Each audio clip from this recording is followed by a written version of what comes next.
સુરત મહાનગરપાલિકા દ્વારા રવિવારે લટકી રહેલી બેલદારો સફાઈ કર્મચારીઓની નવી ભરતીની યાદી જાહેર કરવામાં આવી છે।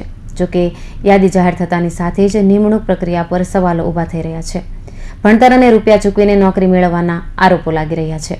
સુશાસન અને ભ્રષ્ટાચાર મુક્ત કામગીરીની દુહાઈ દેતી સુરત મહાનગરપાલિકા અને તેના અધિકારીઓ શાસકો સામે ગંભીર આરોપો લાગે તે સહજ બાબત તો ન જ ગણી શકાય। અનેક બાબતોએ અનેક વખત મનપામાં ભ્રષ્ટાચારના આરોપો લાગ્યા છે અને ઘણા સાબિત પણ થયા છે।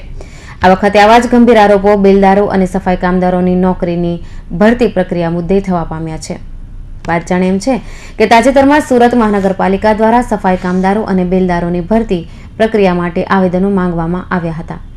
આ બંને નોકરીઓ માટે અધોગત કહી શકાય એટલી 86,000 અરજીઓ આવી હતી। આ અરજીઓમાંથી મનપાના ધારાધોરણોમાં ફિટ થાય તેવી 56,000 અરજીઓ મંજૂર કરવામાં આવી હતી। જોકે આ 56,000 મંજૂર થયેલી અરજીઓમાંથી પણ મનપાએ જ્યારે ઉમેદવારોની ભરતીની યાદી જાહેર કરી ત્યારે આ આંકડો 2,799 આવીને અટકી ગયો હતો। મનપાએ આ સાથે સાથે પ્રતીક્ષા યાદી પણ જાહેર કરી હતી। 2,799 જેટલા સફાઈ કામદારો અને બેલદારોની પ્રતીક્ષા યાદી જાહેર થયા બાદ મૂળ સવાલો ઊભા થવા શરૂ થયા છે।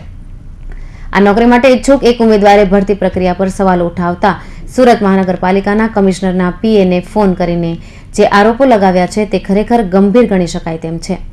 ઉમેદવારે આરોપોમાં જણાવ્યું હતું કે ધોરણ 10 થી વધુ ભણેલા ઉમેદવારો માટે આ નોકરી ન હોવા છતાં પસંદગી પામેલા ઘણા ઉમેદવારો ધોરણ 10 થી વધુ અભ્યાસ કરેલા છે। આ ઉપરાંત 1.5 લાખ રૂપિયામાં પણ ઉમેદવારોની પસંદગી થવાના આરોપો લગાવ્યા હતા। હાલ તો સોશિયલ મીડિયામાં વાયરલ થઈ રહેલા ઓડિયોમાં આ સમગ્ર બાબતની ચર્ચા થતી જોવા મળી રહી છે। શું છે વાયરલ થયેલા ઓડિયોમાં, આવું સાંભળીએ। હેલો, કમિશનર સાહેબ ને પીએ બોલો છો?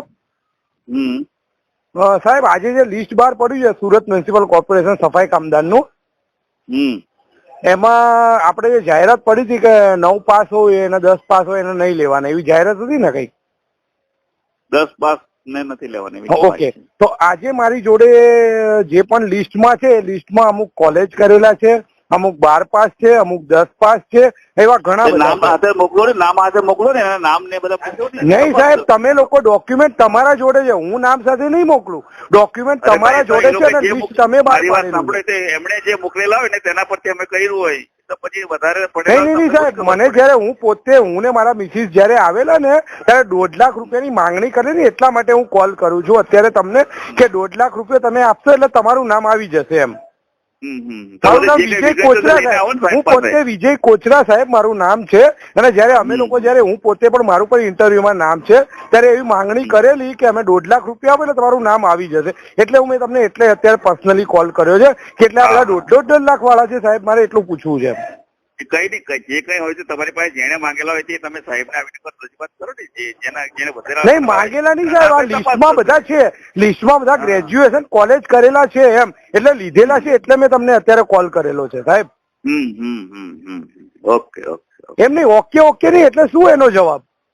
અરે ભાઈ, મને થોડી ખબર પડે, તમને એટલી બુદ્ધિ ચાલે કે તમે પીએ છો સાહેબ, તમે પીએ છો, બુદ્ધિ દોડે નહીં, તમે પીએ છો સાહેબ, તમને ખબર હોય એમ, એટલા માટે। અરે તમે આવો તો ખરા, હું તમને સાહેબ સાથે મુલાકાત કરાવી દઉં, કહું ને કે ભાઈ સાહેબ આ લોકો આ વસ્તુ છે તો એ તો રિક્રુટમેન્ટ વાળા તપાસ કરવી પડે ભાઈ અમારે, એ તો અમને નહીં ખબર પડે ને।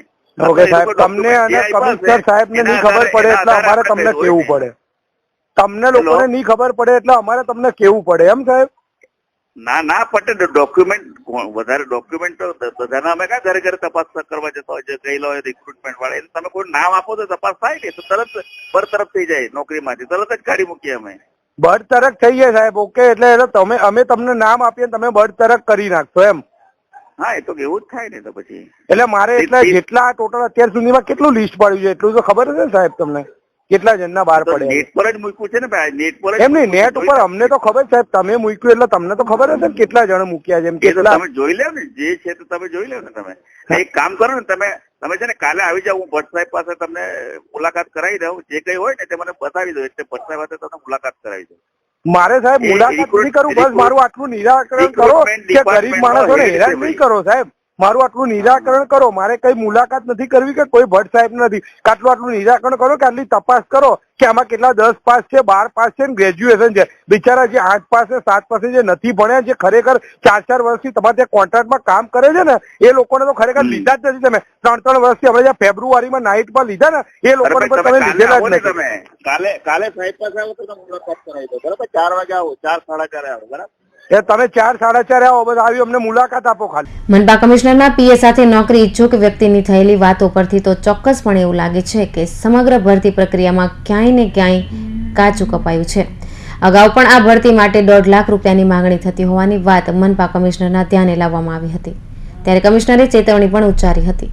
જોકે હવે યાદી જ્યારે તૈયાર થઈ ગઈ છે ત્યારે આ કૌભાંડ મુદ્દે કેવા પગલાં ભરાય છે તે હવે જોવું રહ્યું.